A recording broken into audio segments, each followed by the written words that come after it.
this thing will just be short-lived. Words Gerry Zimmermann will never forget as he looks back on the haunting Okanagan Mountain Park wildfire. We realized that the threat was there. We didn't realize, how big of a threat it was at that time. As the wind turned, it became apparent this blaze was now a firestorm, burning over 25,000 hectares. The wind was blowing so hard in front of the fire that it was taking garbage cans out of one yard and blowing them across the street into the other yards. It was hard to even comprehend. We knew the houses were just popping. People said they were just exploding almost. And I remember radioing up to Len Moody, who was up there at the time. He was my commander up there, overall commander at the time. And I said, how many we got going? And what I fully expected, I knew the night before we'd lost 15, so I'm fully expecting him to tell me, well, there's 25 going or there's 30. And he said at least 100 and probably a heck of a lot more than that. The final total was 238 homes destroyed during the firestorm. If a house catches fire, don't worry about it, because you're not going to be able to put it out. And you're going to concentrate all your effort on one house. And it's going to take normally a dozen guys or so around a house fire. We don't have that much manpower, so don't waste your time on it if it's already on fire.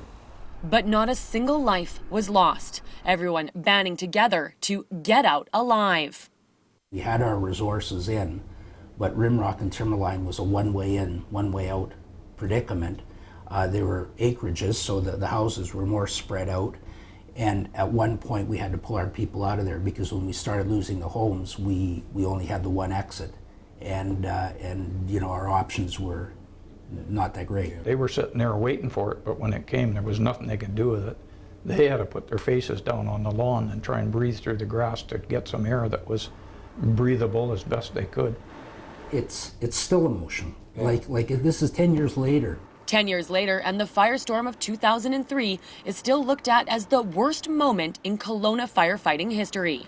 And it took a huge toll on the people that were involved. We never saw that. We saw what had happened during the fire. We saw the Burlatanis and the Ron Matusis and the people like that were doing their jobs and doing fantastic jobs. But it took a huge personal toll on a lot of those people because when something like this is over, it just doesn't go away. Memories like that of August 22nd, the day most of the homes were lost. But to Brian Tutt, that day also served as his 60th birthday and the end of his firefighting career. I went home that day from work, and that was it. I was finished, even though the fire was still going. That wasn't easy.